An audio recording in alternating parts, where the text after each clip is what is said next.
अब आप एक बात सोचोगे, सर ने अभी थोड़ी देर पहले तो बोला था कि during time of pregnancy blood mix नहीं होता, और अब सर बोल रहे हैं कि एंटी-आरएच एंटीबॉडीज फीटस में आएंगी और आरबीसी को मार देंगी। ठीक कैसे कर सकते हैं? फर्स्ट डिलीवरी के दौरान मदर में एंटी-आरएच एंटीबॉडीज बनी थी जब फर्स्ट डिलीवरी के दौरान ब्लड मिक्स हुआ था। उसी टाइम पे with in 72 hours, with in 3 days और 72 आवर्स मदर की बॉडी में एक इंजेक्शन लगा दिया जाता है जिसे बोलते हैं रोगम। क्या बोलते हैं? तो आज हमारा टॉपिक है एराइथ्रोब्लास्टोसिस फेटालिस, एक छोटा सा टॉपिक जिसमें हम डिस्कस करेंगे कि माताजी और पिताजी के ब्लड की वजह से, ब्लड ग्रुप की वजह से बच्चे को क्या दिक्कत हो सकती है कभी कभी। तो इस टॉपिक में हम ये डिस्कस करेंगे and topic name is erythroblastosis fetalis. पहले टॉपिक को नाम से समझेंगे हम। तो नाम एराइथ्रो, एराइथ्रो का मतलब होता है आरबीसी, ब्लास्टोसिस मतलब ब्लास्ट, फटना,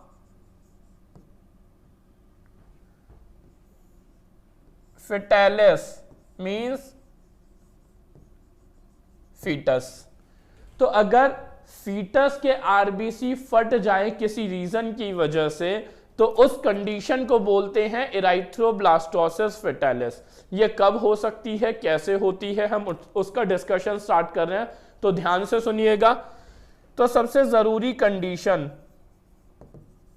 मदर RH नेगेटिव होनी चाहिए। RH नेगेटिव का मतलब मदर का ब्लड ग्रुप नेगेटिव होना चाहिए। It can be A negative, it can be B negative, it can be AB negative, it can be O negative. Father का blood group positive होना चाहिए, तो हम लिखते हैं RH पॉजिटिव, और जो बेबी है उसका ब्लड ग्रुप भी पॉजिटिव होना चाहिए, RH पॉजिटिव। ठीक है। अब ओवरऑल फर्स्ट बेबी में कोई प्रॉब्लम नहीं आती, सेकंड बेबी में प्रॉब्लम आती है। कैसे आती है, क्यों आती है, वो हम अब समझना शुरू करेंगे। ठीक है, ध्यान से सुनिएगा। तो इसे ऐसे समझिए, मान लेते हैं ये है मदर और ये ग्रीन कलर से मैं अंदर दिखाना चाह रहा हूं फीटस।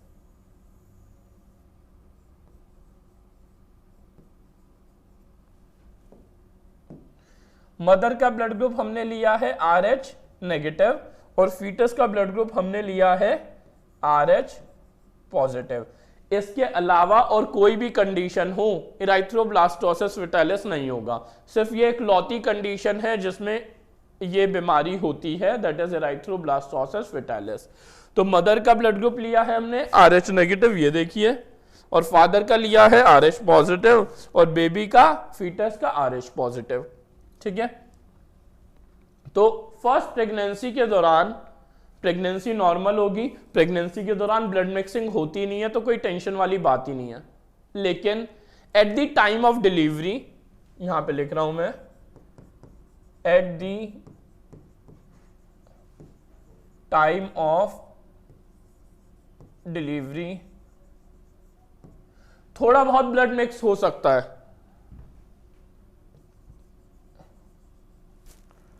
हम ऐसे लिख देते हैं, at the time of delivery blood mixing can occur between mother and fetus. तो at the time of delivery थोड़ा बहुत ब्लड भी मिक्स होगा। तो देखो, RH नेगेटिव RH पॉजिटिव को ब्लड दे सकता है। अगर ये पढ़ना है आपको तो मेरे लास्ट लेक्चर में मैंने ब्लड ग्रुपिंग टोटली पढ़ाया था, वहां पे देखना पड़ेगा। RH नेगेटिव जो है वो RH पॉजिटिव को ब्लड दे सकता है, कोई भी दिक्कत नहीं होती। तो मदर का ब्लड फीटस में मिक्स हो जाए, कोई टेंशन वाली बात नहीं है। बट RH पॉजिटिव जो है वो RH नेगेटिव को ब्लड नहीं दे सकता। लेकिन ब्लड मिक्स हुआ तो दोनों का होगा। तो जैसे ही ये वाला ब्लड मिक्स होगा जो कि अलाउड नहीं है, स्टार लगा दिए मैंने, जो कि अलाउड नहीं है, तो मदर के ब्लड में तुरंत एंटी-RH एंटीबॉडीज बन जाएंगी। क्या बन जाएंगी? एंटी-RH एंटीबॉडीज।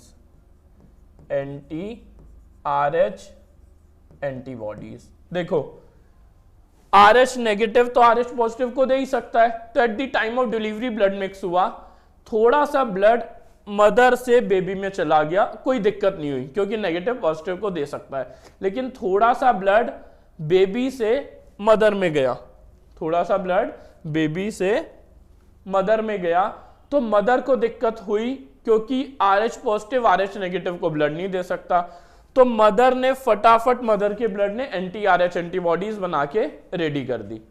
ठीक है, कोई मेजर इशू नहीं आएगा बिकॉज थोड़ा बहुत ही ब्लड मिक्स होता है, कोई मेजर इशू नहीं आएगा। फर्स्ट बेबी की डिलीवरी नॉर्मल हो गई है, फर्स्ट बेबी एकदम नॉर्मल है, कोई टेंशन वाली बात नहीं है, लेकिन मदर में एंटी RH एंटीबॉडीज अब बन चुकी हैं। Is it okay? अब ये थी हमारी फर्स्ट प्रेगनेंसी। अब सेकंड प्रेगनेंसी का केस पढ़ते हैं। वैसे तो बच्चा एक ही अच्छा, लेकिन ये कपल थे, दूसरा बच्चा करने की कोशिश की इन्होंने। तो सेकंड प्रेगनेंसी में क्या हुआ,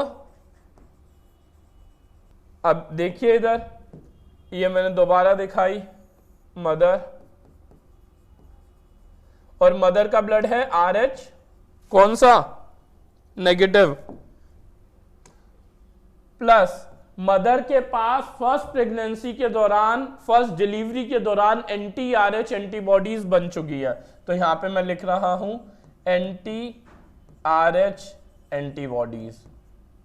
इज इट ओके? और यहां मैंने दिखा दिया अंदर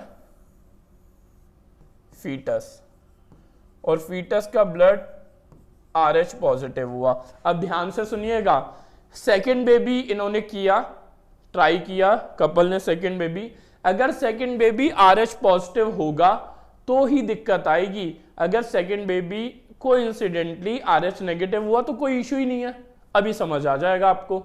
तो सेकेंड बेबी इत्तेफाक से हम मान लेते हैं RH पॉजिटिव हुआ, तो ये एंटी RH एंटीबॉडीज जाएंगी फीटस में, और RH एंटीजन जो कि RBC के सरफेस पे प्रेजेंट है, ये मैं अगेन बोल रहा हूं, मैंने अपनी लास्ट वीडियो ब्लड ग्रुपिंग में पढ़ा दिया है, तो वहां से आपको ये नॉलेज मिलेगी कि RH एंटीजन RBC के सरफेस पे प्रेजेंट होता है। अभी हम यही देख रहे हैं कि एंटी RH एंटीबॉडी जो मदर में थी वो आई फीटस में, और फीटस के RH एंटीजन पे अटैक कर दिया। फीटस का RH एंटीजन था कहां पे, RBC पे, तो डायरेक्टली इन्होंने RBC पे अटैक स्टार्ट किया। RBC पे अटैक होगा तो RBC की कंसंट्रेशन कम होगी, RBC कम होंगे, हेमोग्लोबिन कम होगा, तो बीमारी शुरू होगी बेबी में, अनीमिया, क्लम्पिंग ऑफ RBCs भी होंगी, RBCs क्लम्प करने लग जाएंगे, झुंड बनाने लग जाएंगे, that is clumping of RBCs। इस टाइम पे जॉन्डिस भी हो जाता है,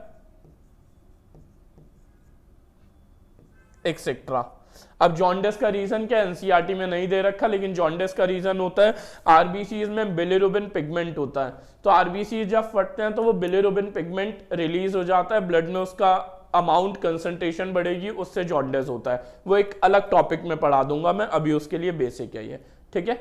तो अभी ये सब होगा, और कई बार can even leads to death of the fetus. तो केस ये है, mother RH negative, father RH positive, first baby RH positive, तो मदर में फर्स्ट डिलीवरी के दौरान एंटी RH एंटीबॉडीज बन जाएंगी, लेकिन फर्स्ट डिलीवरी एकदम नॉर्मल। उन्होंने सेकंड बेबी ट्राई किया, सेकंड बेबी अगेन अगर RH पॉजिटिव होगा तो जो एंटी RH एंटीबॉडीज मदर में बनी थी वो फीटस में आएंगी और फीटस के आरबीसी को अटैक कर देंगी, और आरबीसी अटैक होने की वजह से ये सब होगा। This can even lead to death of the foetus. अब आप एक बात सोचोगे, सर ने अभी थोड़ी देर पहले तो बोला था कि during time of pregnancy blood mix नहीं होता, और अब सर बोल रहे हैं कि एंटी RH एंटीबॉडीज फीटस में आएंगी और आरबीसी को मार देंगी। ऐसा इसलिए क्योंकि एंटी RH एंटीबॉडीज प्रोटीन के मॉलिक्यूल होते हैं, प्रोटीन के मॉलिक्यूल प्लेसेंटा को क्रॉस कर सकते हैं, ब्लड मिक्स नहीं होता। ग्लूकोज, प्रोटीन, न्यूट्रिशन, न्यूट्रिएंट्स, ये सब तो बेबी को, फीटस को मदर से ही मिलता है ना, तो प्रोटीन तो क्रॉस कर सकता है, तो प्रोटीन आके अटैक करेगा। अभी भी मैं ये नहीं बोल रहा कि ब्लड मिक्स होगा, अभी भी मैं सिर्फ यही बोल रहा हूं प्रोटीन का मॉलिक्यूल है एंटीबॉडी, वो प्लेसेंटा को क्रॉस करके बेबी में आएगा, फीटस में आएगा और फीटस के आरबीसी पे अटैक करेगा। और ये एग्जैक्टली होता है एराइथ्रोब्लास्टोसिस फेटालिस। आई होप सबको समझ आया होगा। तो अब देखो,